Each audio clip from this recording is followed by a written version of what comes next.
Welcome to another episode of The Conscious Builder Live. I'm Casey Gray, the founder of The Conscious Builder, and today I am excited to have Jennifer Lynn Walker on with us. Jennifer, thanks for being with us. Hey everyone, thank you for having me. You will soon find out how fun Jennifer is. So Jennifer has been a green enthusiast for 28 years and is the founder of Jolly Green Homes. She's deeply committed to healthy living, alternative green ways of renovating, and recommending eco-friendly resources and products. She's been a real estate broker for over 15 years, and I just found out that in Quebec they call them brokers, not agents. So she's been a real estate broker for over 15 years and also founded Montreal Real Estate Investors Group in 2010, which now has over 1,400 members. And she holds monthly meetings and workshops helping newbie investors learn more about real estate investing. She's also a regular contributor to local paper and has written over 300 articles on real estate. That's a lot. She's obviously very busy. Anyways, on today's episode, we're going to get into a few things. We're going to be talking about how her local market has been affected by the pandemic, green real estate, why now is the time to renovate and not sell. Also, we're going to flip things around a little bit because Jennifer has plans to turn her garage into an apartment. So she's going to be asking me questions, and that's how we originally connected. So anyways, I'm excited to kind of switch roles on this. Yes.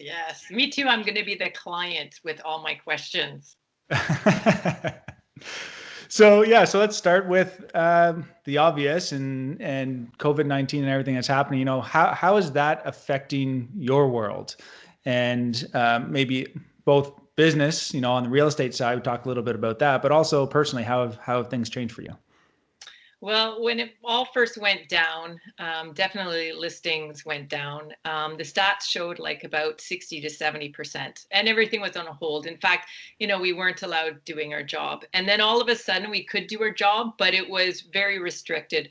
It was only if you already had a house to sell, could you sell it, and only to a buyer who was going to be homeless by July 31st. And it's been, I guess it's been about 2 weeks now that everything is lifted. So we are allowed to resume business as usual. And I thought, well, it's going to start off slow and people are going to take their time, but it's not like that. So for those who don't know the Montreal market, before all this happened, we were a strong sellers market. Like, for the last 3 years, listings have gone down and prices and volume has gone up. So there's hardly anything to buy. And, you know, we're getting, 3 offers, 20 offers, sometimes 24, 30 offers. So today, That's wild. I know, sorry. Yes, it is wild. And so I just listed a property in a prominent area in Montreal, NDG, and within a half an hour, I already have 3 visits. Just to give you an example, I listed another property yesterday, a duplex, and I've got 4 visits within 48 hours. And I have a client who wanted to look at a 5-plex a little bit further east Montreal. I called the broker because I couldn't get a visit. And we use a texting system, and it said that all the time slots were booked. And I've never heard of it being booked up. So I called him. He says, we have 100 visits, and they have over 13 offers so far. So I thought things were going to slow down, but it's not the case. So how are visits working? Like, are you still doing physical visits, or are they more like virtual tours? We're doing, well, no one's, they tried to get the virtual tour thing going, but I mean, really, who's buying a house without going in it? Like, no one. So that it didn't last long. So we are going inside, we're doing the mask, we're doing the gel. We have to wipe everything down, 1 person at a time. I don't let anybody touch anything. So if they want the door opened or drawers, I do it myself. And they don't suggest open houses. So no one is doing any open houses. So doesn't sound like you really need open houses by the way things are going. Well, as well, it does help a lot because for every visit, if they're booked on different days, the seller has to clean their house and get it all in order. Where an open house, you can get a lot of people in at once. And same for me, it's time efficiency, where now I have to book, say, every half hour or every hour for a visit, and it could take days and days. So I have to keep the timelines open for an offer to make sure everybody has a chance to see the house. So that's the difference. So is this like consistent across Montreal? Like this type of like is it always been like that? Yes, in the last 3 years, definitely, Hmm. definitely. And condos were slow 3 years ago. In fact, they took a bit of a slump about 5 years ago. People started losing money, but now they're back up in the running. Time to sell has gone down, and prices are still climbing. And do you think that things are going to continue? Because I feel like I was sharing before, I was on a I'm part of this group called the Private Investment Club, and which is a real estate investment club based in Toronto actually, and they're making predictions that things are not like right now. We haven't seen much of an impact. There's been a lot of support, right? The government's supporting, the banks are kind of making things work, but they're predicting that things are going to change in the next 6 months or so, just because it can't stay like that, right? If the economy, people need to go out and spend money, they need jobs. If people are losing jobs, or businesses realize that they don't need as many employees potentially, so people start getting laid off, and who knows what's going to happen, right? They're kind of predicting that things like that are going to be happening. What are your thoughts? Yes, I get asked that a lot, and I always say the same thing. I don't know. I don't know. It's not my area of expertise, and I mean, who knows? Who knows? I'm sure with all the stats, I agree with what you're saying. I would assume that they would start slowing down. Do I want to say to people, well, you shouldn't be buying anything right now? And, things don't turn out the same way. So I just, do my job and keep my mouth shut and let people read what they need to read to feel confident to buy or not buy. Yeah. Yeah. Yeah. And depends what they're buying for, right? This is part of a bunch of investors that were, looking to make money on their properties too, right? So it's kind of a different versus somebody maybe looking for their home for their family. Exactly. Exactly. Uh, what about, do you have any experience in the commercial real estate world? Are you seeing anything there, or have you heard anything happening there? Not big commercial. With my real estate investors group, I do a lot of workshops for newbies. So we're going up to, we try and stay in the residential. So we go up to about an eightplex. And so, no, I don't do the big commercial buildings. So what is Jolly Green Homes? Tell us what it is, and how you are. Well, you've been doing this for a while. Yes, yes. Tell us what you're Okay. doing. Share all the exciting things. Okay, so this is my ultimate passion. I have been a green enthusiast for 28 years, and it started when I lived in BC. And I mean, they had grocery stores there the size of Provigo. Well, you don't have Provigo, the big grocery stores. Yeah. And here they had nothing. And so right away, I was, swept into organics, healthy living, and it really interested me because I started eating healthy and it started changing my life. And I was like, well, what else is there out there? And I started reading and learning about the effects of chemicals on the planet, in our bodies, like first coming off on a health sense and then then learning about the effects on the planet. And it's developed into quite a passion for me. So because of this, not that I'm schooled in any way, like going to university or college on the matter, but I live it every day and I read it. And I mean, all my friends say, Jennifer, yeah, I've never met anybody who knows as much as you do. And it's a good thing and a bad thing because, you're trying to live a normal life, but also there's the hypocrisy of it all. It's like, yes, I still have a car and I still have a house. And if I really think green, we should all be living in teepees in the woods off, off grid, but that's not real.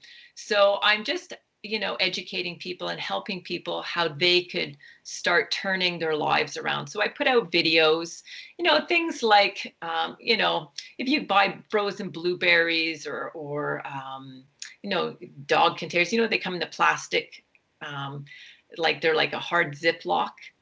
And we tend I, to, you talking about dog food? Sorry, I haven't bought yeah, dog food in a while. We well, used to have dogs like, quite a few years.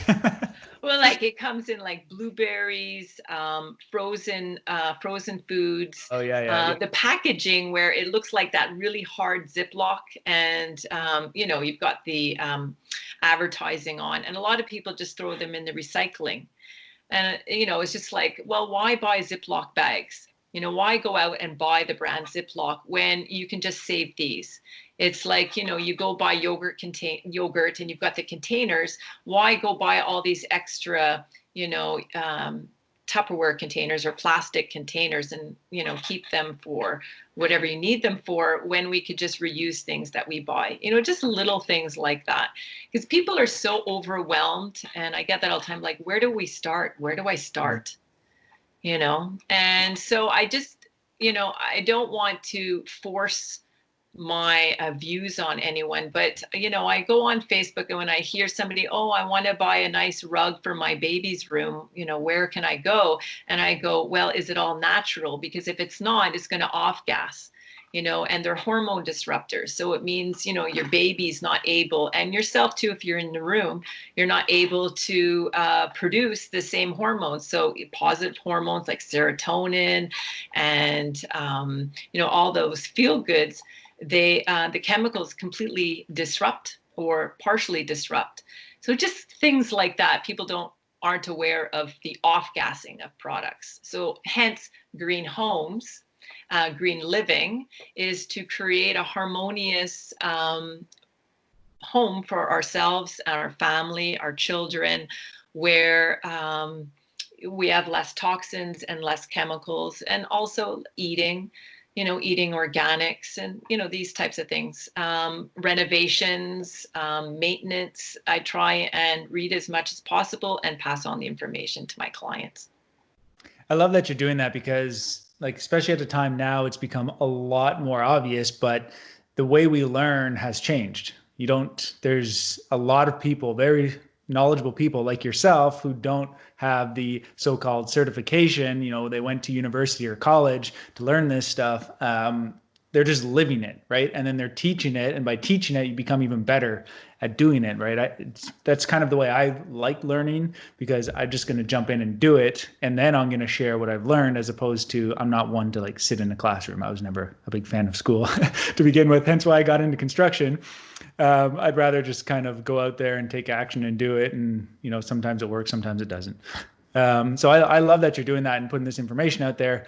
And I'm sure just by you doing it, you've learned even more, because now you have maybe questions coming back to you, and maybe some of them you don't know. So now you're forced to continue your learning. Right. And do you feel, because this is how I feel too, I mean, just from my friends and people I'm meeting and just posts that I'm seeing on social media, that it's becoming more than a fad and a trend, but it's becoming a mindful, conscious lifestyle. Yeah, no, absolutely. It might be partly because of who we surround ourselves with, but um, I'm very much that's kind of the way we live, and we started this. My wife and I, say we, Natasha and I. Really, where it started to really hit us is when we found out that we were having a baby. And that's when we started to realize the effects. We started a lot of personal development stuff before that, but as soon as we found out that we were having our not so little guy anymore, he's almost 7, Sullivan, you start thinking about him and how your decisions will affect him, right? So he's sleeping on like the most expensive mattress in the house, because we went for the organic and local and all that mattress, right? But we never did it for ourselves because we haven't bought a mattress since then. But things like that, and you start thinking about off gas, and you start thinking about the food. We were thinking about food before that point, but we even started to realize you become more conscious of these side effects. So Right. one thing I've become very aware of is how just being more in tune with like my own body. So it's not just about the environment, and the environment meaning, that rug that you were talking about, or the paint, or whatever it may be, but it's also what we put into our into our body, into our minds, and the people that we surround ourselves with too, right? These are all things that will have some sort of effect on our consciousness, whether we are aware of them or not.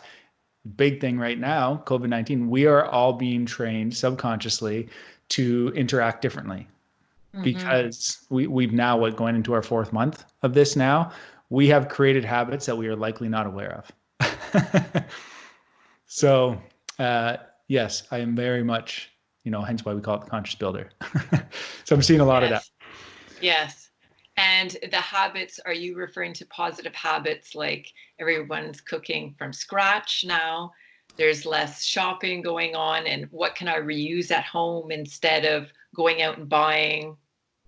Well, some of them can be positive, some of them can be negative, right? Some of us can be watching the news a lot more and feeding into the fear, right? As opposed to others like myself, I stay away from news.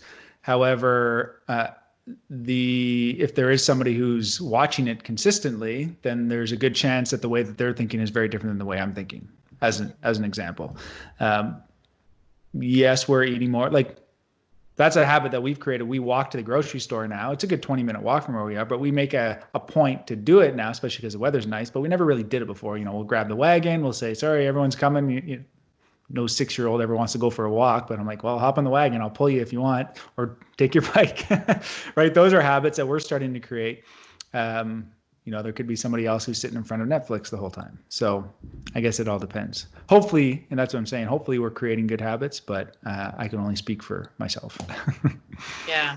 I think also too, I'm hearing a lot of vegetable gardens being built. I mean, my neighbor across the street built this gigantic one. I just dug a big hole to build one. A couple of my friends have done the same thing.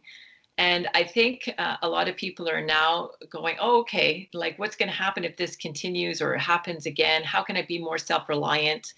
And so that's a positive change as well. And it's definitely more eco and environmental friendly, which I love. Yeah, that's another good point, actually. Do you see any change in kind of what people are looking for on the real estate market? Because maybe they're looking for something that has the ability to put in a garden, or something that has a little bit more space, and they're realizing that maybe they don't need to live in the city because, well, now they can probably work from home as opposed to working downtown. Well, because all this is brand new, for that type of side effect, I think we're going to have to wait. I can see that happening. Hmm.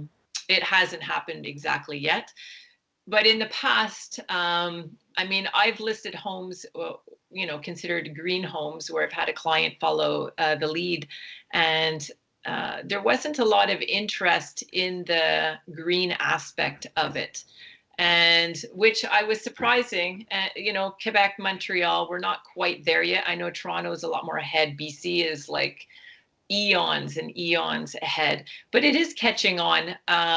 In our Greater Montreal Real Estate Board, we do have a little box that you could check off to consider your home a green home, but there still isn't any regulation to be, what does that mean? I did research on it, calling them, and they said, well, it means nothing right now. There's no It's standardization. just a checkbox. It's just a checkbox. So, I mean, you can actually do a search in Montreal, and I'm sure probably in the Ontario real estate boards as well, to search for a green home. But, it could mean just, bamboo flooring. Because there's no regulation, you'd really have to do the research. And so there's different types of green homes too, as far as I'm concerned. There's how it's built, and also too, then I've had a client who had a chemical sensitivity disorder. So finding her a house was a whole different standard, because it had to do with, she didn't want any renovations, no vinyl siding, no basement if possible. The seller couldn't do any cleaning, especially with chemical products. There couldn't be any paints or raid or anything in the basement or garage. So there was so much criteria, and So just, talking about and calling brokers. And so, getting that conversation going. But, there's nothing official. Are there many other brokers that are thinking the way you're thinking, or are a lot of them just kind of set in the old ways still? Set in the old way. And okay, to be fair, I have done, research because I'm always looking to see who else is out there, and not many come up. I mean, I do talk to brokers, and personally themselves in their own lives, they are, there's people trying to make a difference in their own lives with their families. But as far as business goes, they talk about recycling and, bringing a travel mug with them, things like that, but not a full scale. Mm. Yeah, I find like that's how we're going to have the way we're going to see any big shift is if something's required on by law, essentially, right? So at one point they were talking about here is making it mandatory for people to get ERS ratings, so the energy rating of homes before you sell it. But a lot of realtors, from what I understand, I don't know, I'm not on the board, but from the stories that I was hearing was there was pushback because they didn't want to do that, right? They didn't think there'd be value in it, right? But personally, I'm like, well, there is value because especially now that you have a lot of the same houses, everything looks the same. If one performs better, well, that's a selling feature in my mind, right? So then all of a sudden people start thinking a little bit differently and making their home a little bit more energy efficient. And those baby steps you had mentioned earlier could actually start to stack up pretty quickly. Yeah, I love that idea. I haven't heard any word about it here in Quebec. But I get the pushback because a lot of real estate brokers, I mean, we want to sell the houses as is. And I'll not that I'm throwing me in the mix, but most brokers, they're in it for the business. They want to sell. And if they're doing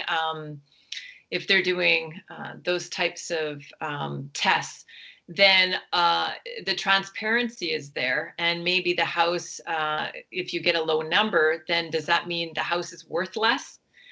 So there's all these other issues that come up. So I could see the pushback in that. However, personally, I think it's a fabulous idea. Yeah. I love it.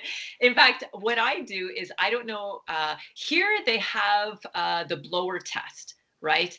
And that's what they do. So in Quebec, I think I'm not 100% positive on my numbers, but I had it done on my house before we renovated it. So it tests the air leakage everywhere, and it gives, like you're saying, the number, right? And I think it was only $50, or it was 100, 200, and you get money back. But anyways, the whole point is that you get the number, and then he gives you a recommendation of what you could do, right? And it's a lot of caulking, first of all. And caulking is cheap, but it really seals the home. And then there was, extra insulation here and there. We were renovating, so we were insulating the basement. And then we got $700 back from the government Did you because do we, the blower door test again after? yes, exactly. And we were a higher number, and then we got the money back. So, for any of you who are listening, who is interested in, doing renovations, especially when it comes to roof, insulation in your roof, your windows, insulating your house, exterior siding, redoing your basement, anything that's going to help the energy efficiency of your house. In Quebec, you do get money back. So that's good. So they're not doing anything here. I think Enbridge might be doing something here still. I'd have to double check that. At least they were. I believe it's still going on. So just to give our viewers and listeners a little bit more of information. So the blower door test does test the air leakage of a home at 50 kilopascals per hour. Typically is how they do it. So that basically simulates 50-kilometer-an-hour winds on all four sides of your house, and then they can do a where they will decompress your home and then compress it, so it's air kind of coming in and air going out, because there's a difference, and they take the average of the two, because you have vents, for example, like a dryer vent or a range hood vent that has flaps on it. And when you suck air into the house, those flaps will close, but then when you blow air out, they'll open up. And you can get mechanical vents that make a home more airtight, right? So those are things that you really get into when you get into these really green homes. But that gives you a little bit more background on that. But to add to that too, I don't think people realize the importance of air sealing. So I do want to emphasize that, because insulation is extremely important, but insulation without a good air barrier is useless. It's kind of like wearing a big down jacket and having the zipper open and standing and looking at the wind. It's not going to do anything. It doesn't matter how big the jacket is, right? So if you are renovating or building a home, if whoever's doing the work needs to understand the difference between an air barrier and a vapor barrier, for example, because there is a difference. They can be the same thing, but they are different, because the air barrier is what really gives you a comfortable home. Same with windows, right? When you feel cold air at a window, that's convection. That's because your window doesn't perform well. That's not necessarily an air leak. That's just understanding the performance of windows. So make sure your home's airtight, triple glazed windows, and make sure your contractor knows what they're talking about. But anyways, side note, just because I do like to emphasize the importance of that, we kind of put the emphasis on comfort now, because if we aim for a comfortable home, by default, you're going to have an energy efficient home. Exactly. Okay, so this is where I'm going to start turning the tables. So my question is this, so what I've learned and what I know for the last say 15 years, and you could give me your thoughts on this and update my thought and opinion, is that it's better to insulate your home really well than to have solar panels as far as energy of the home. Is that still true? Because of the expense of panels, and also the maintenance of panels and the price. So it's better to first of all, if you say had a choice, is to re-insulate your house than to get solar panels. It depends on what the goal is. What's the goal? Because I understand where you're coming from is everything in Quebec, for the most part, is electric heat. Right. Here in Ontario, it's not. Hydroelectricity is very expensive in comparison to natural gas.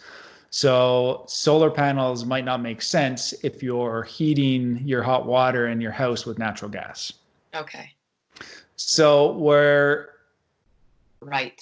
When it comes to new homes, I tell people put money into the envelope, meaning the insulation, the air sealing, the windows. Exactly. And then you can put a smaller system in.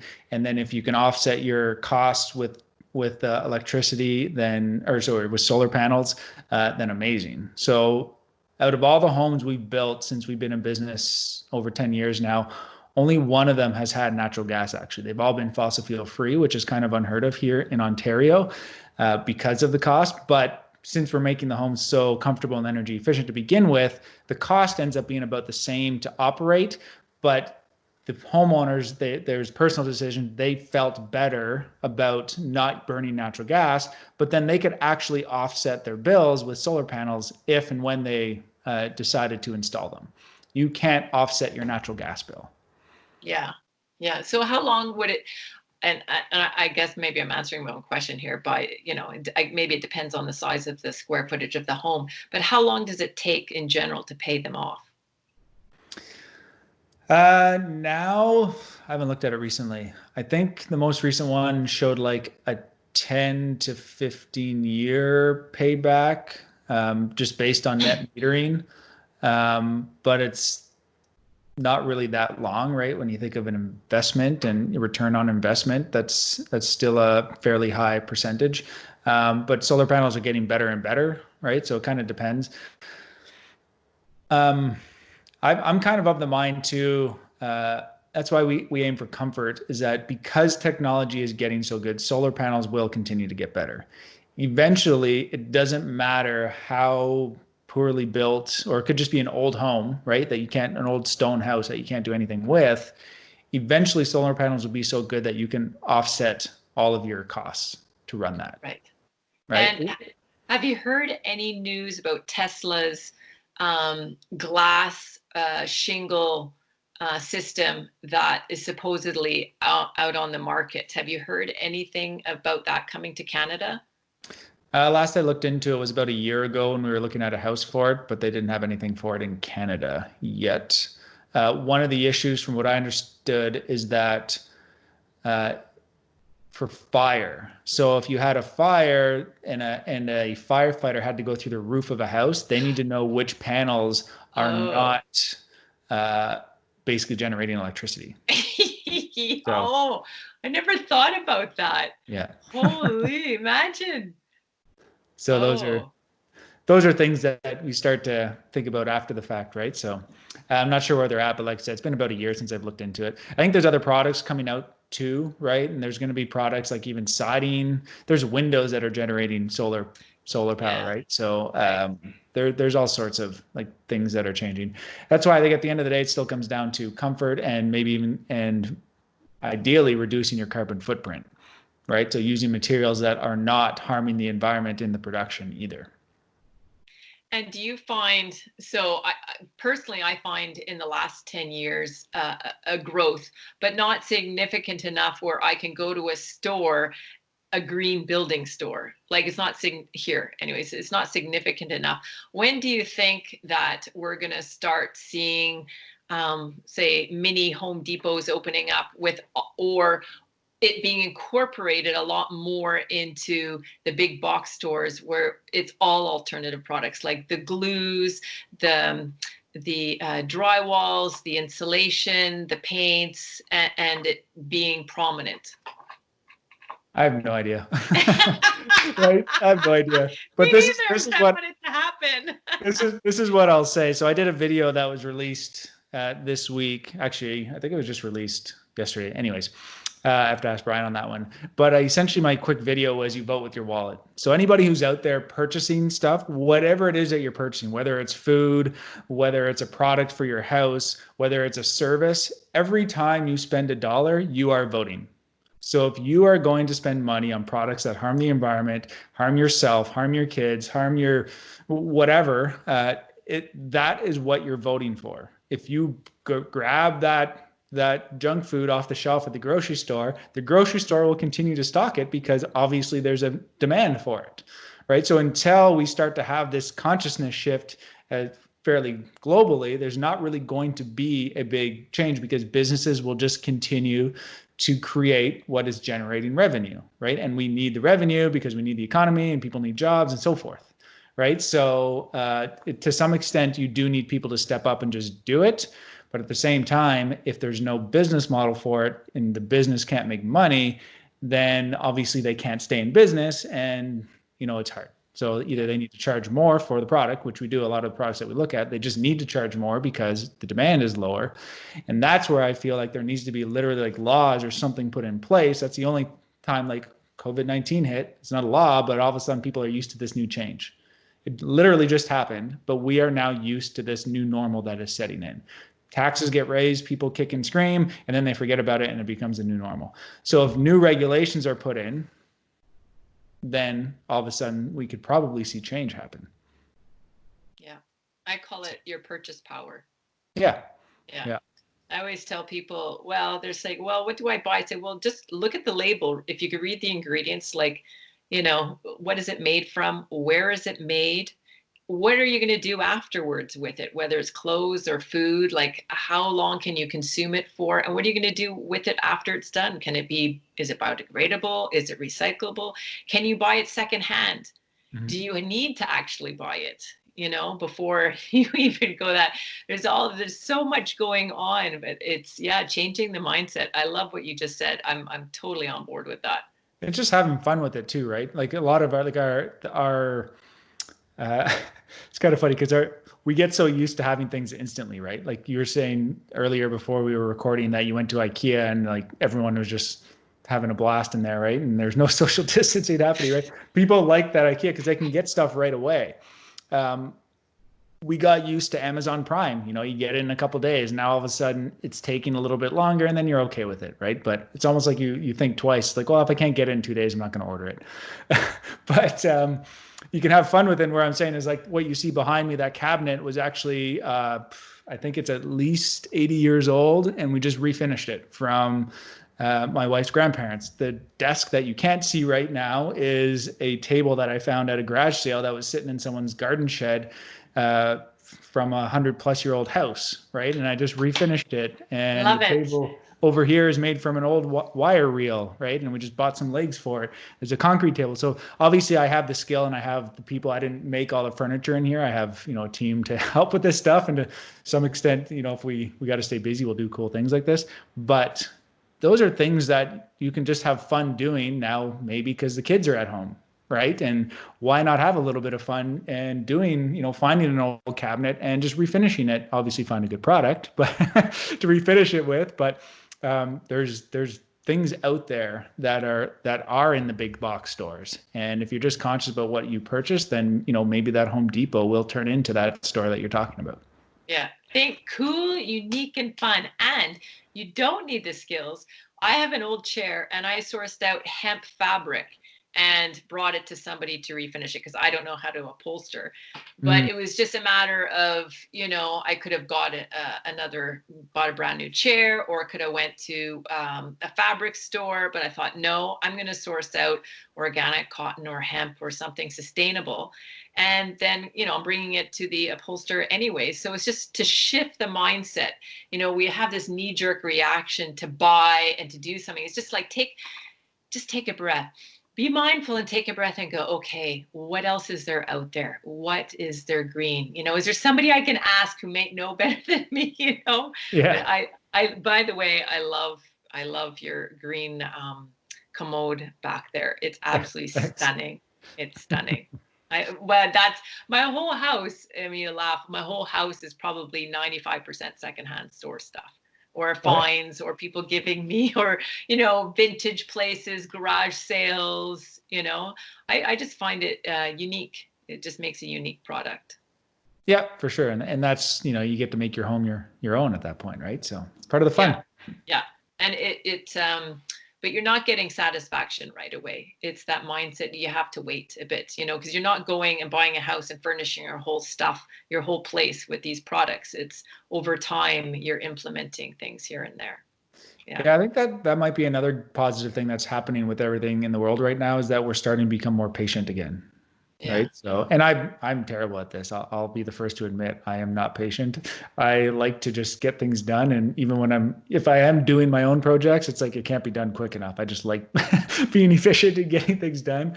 But it's definitely helped with the patience and just double thinking, what do you need? What are you really after? Right. So what is the reason why, that question that every 5-year-old knows so well, why? Exactly.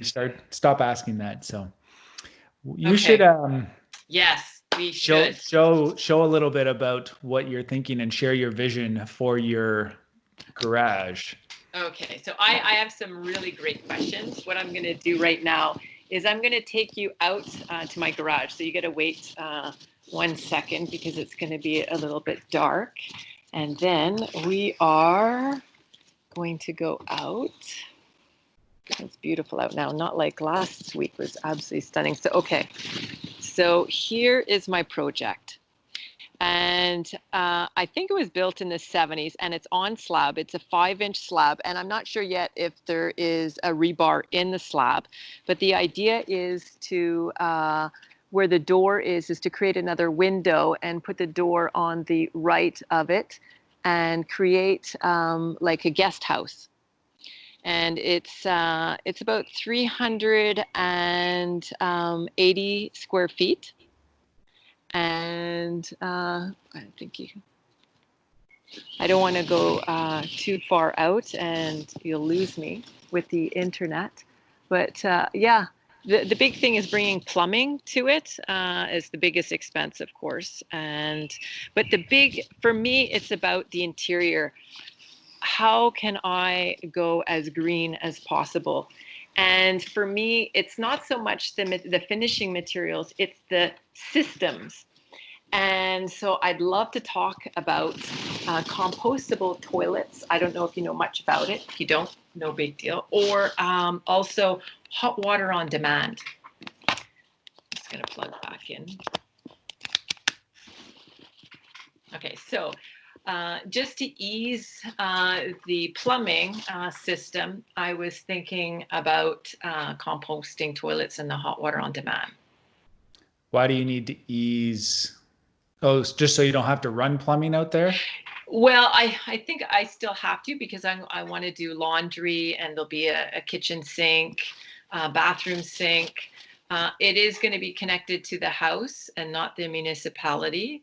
And so, well, also too, I would assume hot water on demand and the composting toilet would be greener. I don't know. I haven't done much research on it, so I was just wondering what your thoughts are on that. I'm not as familiar with composting toilets. I'm Okay. aware of them. I can't say I've ever really done much other than, family cottage that had it, Right. and that it's a real pain in the butt, no pun intended. But Yeah. the the if you're renting it out, it's probably going to be hard to rent out with a composting toilet, for example. Right. So if you're already going to have to run plumbing out there anyways. It's not necessarily going to be that much more difficult to stick the 3-inch drain in for your toilet. Now, in terms of it being greener, or probably is. I don't know what the municipality system is like in Montreal. In Ottawa, when we get too much rain, it overflows into the river. But I guess, yeah, that would be something that maybe look into, but up to you, I guess, at that course, at that point. Okay. Okay. And so let me see what else I have here for my questions. Insulation. So what would be the greenest type of insulation right now? So if you can stay away from foam, so the person to talk to is Chris Magwood. We had him on a few weeks ago. But staying away from foam and concrete, for example, will have a huge impact on the carbon footprint of any home. So I'm a fan of mineral wool. Yes, it's not necessarily renewable. It's made from rock, but it doesn't have any fire retardants, all the fire retardants that would come with like a fiberglass insulation, for example. Now, a better option would be cellulose, right? So there's actually a person in your area, I believe, although I think his email bounced back recently when I tried to contact him. But like a dense pack cellulose, which is essentially recycled newspaper, that would probably be one of your best bets for insulation. There's also like mushroom insulation. I forget what it's called, but essentially insulation made from mushrooms and stuff like that. But dense pack celluloses and loose fill cellulose, like used in an attic, is used regularly, and there wouldn't be any issues with like building inspectors, for example, or finding contractors who do the work. Yeah, I've heard about the cellulose, and also I heard they're even doing like jeans. Yeah, I think Old there might even jeans. be you might see jeans sometimes in part of the cellulose. Like if you Yeah, look through it, you can that's actually right. find the newspaper clippings and like denim, essentially. Okay. And so as far as efficiency, what would be the thickness that you'd want? Say, what would be ideal for the walls? That would be an answer. I would always recommend bringing an energy advisor in because they'll tell Right. you, right? They can model the home for you or the garage or apartment, whatever you're going to Yeah. call it. Yeah. So they can model it and they can play around with the insulation value. They can also play around with the air tightness, right? So it depends on what you get for air tightness will affect the amount of insulation. I always recommend just having a target, right? So if your target is like net zero energy, if you actually wanted to get the certification, which is, I don't know if they have it in Quebec, I'm assuming it's across Canada, but I know Quebec's like its own world. But I knew if there is a building standard that makes sense there, I'd probably just set that as the target, and then the energy modeler would be able to tell you what's required in order to hit that. I think the bigger issue you're going to have is you already have a slab Yes. that does not have any insulation in it, so the comfort will be greatly reduced just because the floor will be so cold unless you have room to maybe put foam on top of it. Or once again, if you want to stay away from foam, something like mineral wool, like the rock wool has a dense board that you can definitely put on top of a floor and put something on top of it. So there's a few options there. Well, I was thinking, because it's such a small space, of putting radiant floor heating throughout the entire um, apartment. Yep. So if you are going to do that, but you still want to put insulation below the radiant, Okay. right? Oh, Or because else you'd lose the heat. Oh, very smart. Very smart. Okay. And I just want to go back to this energy guy. So that's a thing you can, and this is very interesting because I love this. So anyone who's doing renovations who really want to make sure they're doing it properly and efficiently, to have an energy guy come in, or girl come in and help them out. Yeah, in this world, we call it the integrated design process, IDP, right? So you have your contractor, your Yeah. energy advisor, and then your designer or architect. Sometimes they're the same person, and then the homeowner. Everybody has to work together, and then everybody brings different skills and knowledge and information to the project. Okay. Okay. Now, this happened to one of my clients. We were looking at a house on slab, and with the infrared, it showed that it was losing heat where the walls were touching the slab. And it was said by one of the people, they said, oh, you should never have a slab home. You should always have a basement. And I thought, well, that's not true, because it's greener to have a slab, from my understanding. But then is there some I guess my question is that normal, or is there a way of reducing it so that there isn't any I guess the moisture, right? Because if it's cooler at the bottom, there's going to be a bit more moisture happening. Is it possible to make it consistent all the way around? So it was probably losing heat because there's air leakage. They probably Okay. didn't seal it, right? They just stuck the wall on top of the slab on some, maybe a gasket of some sort that's not airtight whatsoever. Right. That's probably why the thermal imaging was showing something, my guess. But if there's no insulation under the slab, it's going to be cold. So one thing you could do with your garage, for example, is going back to that jacket analogy. We're actually about to do this on a big renovation that we're about to start. It's actually a brick building, not even a wood building, and we're chopping the eaves off the roof. And we're going to be adding insulation to the outside of the building and going up over the roof, and then doing new eaves and kind of framing everything back out again. So essentially, we're putting a jacket around the whole house and zipping it up, right? We're making sure that we zip it up, and then putting the makeup and stuff on the outside of it. That's awesome. So you And could do that with your garage, but okay. you'd be like, for example, you could dig down and get it down below the slab. It helps, but that's a way that you could not necessarily lose square footage in your house or in the space, and add insulation to the walls and make it more airtight.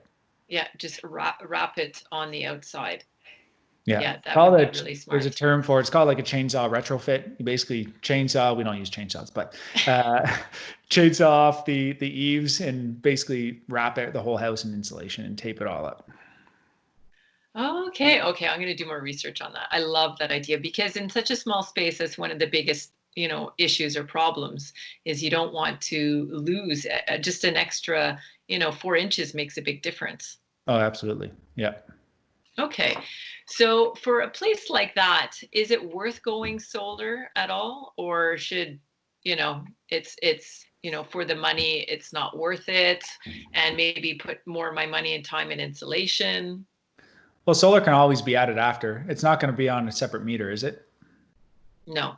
Yeah. So you could always put the solar on your house, right? Essentially, you have a separate apartment, but it's still part of the same meter. So you could add the solar panels at any point.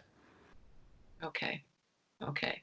I wouldn't do it just for that project. I would do it for your whole house. Okay. And one last question, because I'm just getting started. I'm sure I'll have more questions later. For gray water. Mhm. And now all I know is everyone's putting these, the big barrels to catch the water, and then they're doing their gardening. Is there any way, and not just for, I'm also talking about my little place, but also in general, is there any new product or new fashion or new way to trap the gray water and reuse it in the house? So gray water is different than rainwater. Are you talking rainwater or gray water? Oh yeah, that's a good point. So yeah, I guess at first I was talking rainwater and then I switched it in my head. Okay, so let's talk about rainwater first. Is there any other way than just the barrels? So you can fact you could potentially put something in your attic, for example. If you have the room, you just need to make sure you empty it every year, right? And you need to make sure your roof can hold the weight of that barrel. We were looking into that on a house that we're in the process of designing and rebuilding this year. We were thinking about doing it above their garage. Um, since you're on city water, I think catching rainwater somehow makes a lot of sense.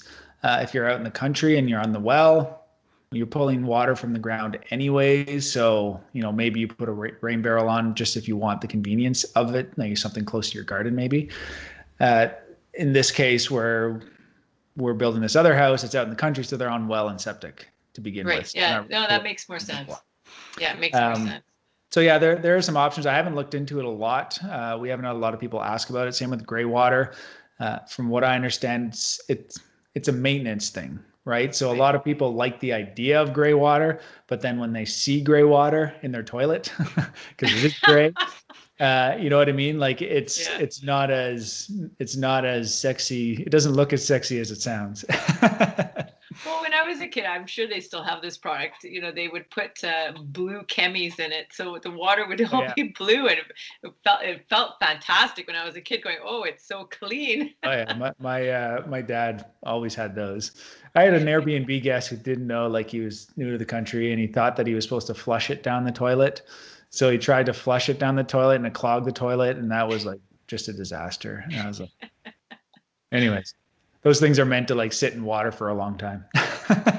Who knows? Who knows what he just put into the septic at that point? I don't even know what it was made out of. Yeah, that's interesting about putting the water in the attic. I would assume that no insurance company would cover that. Yeah, that's a good question. I never actually thought of that. That's my real estate. All of a sudden, my real estate went, okay. Because insurance companies over the last, 15 years in the business, they've been going from easygoing to tightening up. Like, it's ridiculous. Yeah. I mean, it's their business. They have the right to do so, but it's really changed a lot in 15 years. Yeah. But that's all my questions so far that I have. Hopefully, I'm going to be starting this summer. It was supposed to be started before the COVID, but no one was working. So, maybe now I can get some contractors to come help me out. Well, hopefully there's some contractors in your area that can help out. We can't work on the Quebec side, but yeah, I know. I'd love.